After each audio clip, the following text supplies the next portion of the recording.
Right, today we're having a look at this. No, not the 11-inch iPad Air that's inside it. We're looking at what's on the outside. This is the Flip Folio from Logitech.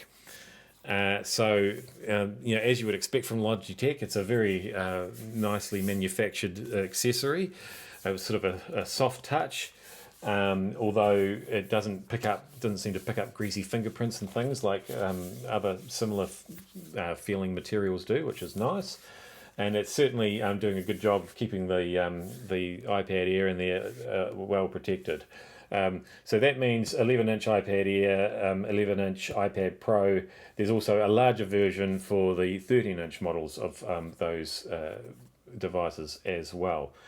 What makes this different in terms of a keyboard case is that, yes, it is sort of, a folio case. So, opens up like that. But the keyboard just magnetizes onto the back there. And then you can use it wherever you like. So as you can see, very, very slim Bluetooth keyboard there. It's nicely spaced out keys. It's a full-size keyboard. In fact, you've got these nicely spaced out cursor keys at the bottom. You've got media controls, brightness controls, volume controls at the top there. So quite the selection of keys, and most significantly of all, of course, if you've used a Logitech Bluetooth keyboard like this before, you will have seen these 3 buttons on them. And that means that you can actually pair this keyboard with 3 different devices, not just the iPad that's in the case. And you can swap between the devices at the push of one of those keys. Which is great. That's why I love Logitech keyboards, because you can do that so easily. Basically, what you do, if we want to use this iPad as more of a laptop, we open it up, and weirdly on the outside, you can see it's sort of divided into 1/3, 2/3, like that.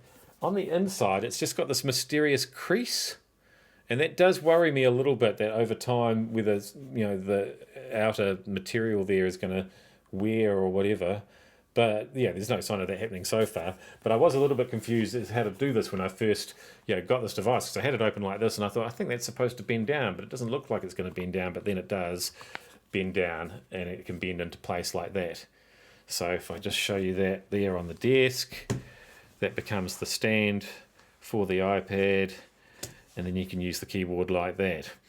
And of course, the advantage of this not being connected is that you can put that on your lap. You can have this on a coffee table or something in front of you, or the whole lot on a desk like it is here.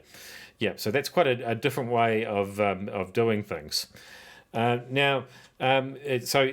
got the advantage of being able to pair to different devices. So this is all separate. You can also, because it sits on this little ledge here like this, and you can put it up that way, maybe grab your phone, put that on the ledge as well. And because you can pair with multiple devices, you can literally use the keyboard for both the phone and the iPad at the same time. So you've got real flexibility there. There is a competitor in the market, and I wouldn't normally talk about a competitor product when I'm doing these reviews, because I like to focus on the advantages or disadvantages of the device itself. But it's worth bringing up for a very specific reason here.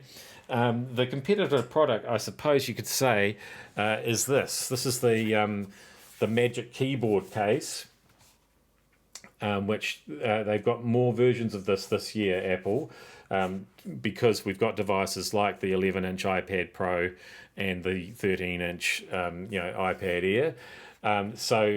This case here, I think I've shown you Magic Keyboard cases before. They're one of my favorite accessories because they are so well designed.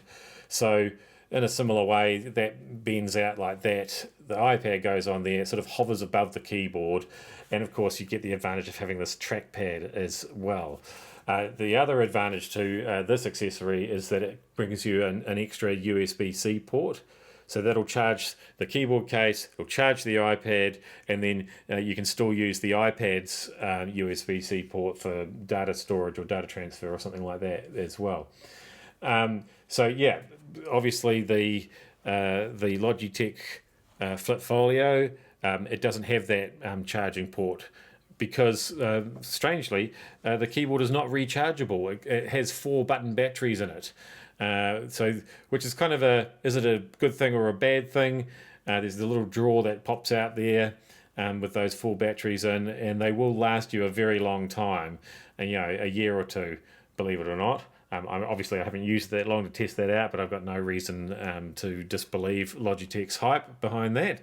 And then once you do need to change them, you can pop that little drawer out and change those over. Yeah, so no USB-C port, and obviously there's no trackpad as well. So the question is, how much more is that worth? And do you actually want a keyboard that's permanently attached to your iPad and you can't use on different devices? Yeah, the price of the Magic Keyboard for this size anyway is $549, right up to $600 for the 13-inch version. That's eye-watering for an accessory like this. You can buy a basic iPad for nearly that price. So yeah, you've got to really want that accessory to make that work. Don't get me wrong, the Logitech version, this Flip Folio, is not exactly what I would describe as being super cheap, but it is significantly cheaper. So $299.95 for the 11-inch version, and then it's just $40 more for the 13-inch version. So yes, pricey, but it is a quality product. You can use it on multiple, use that keyboard on multiple devices, and you do have the advantage of that. It's not tethered to the keyboard.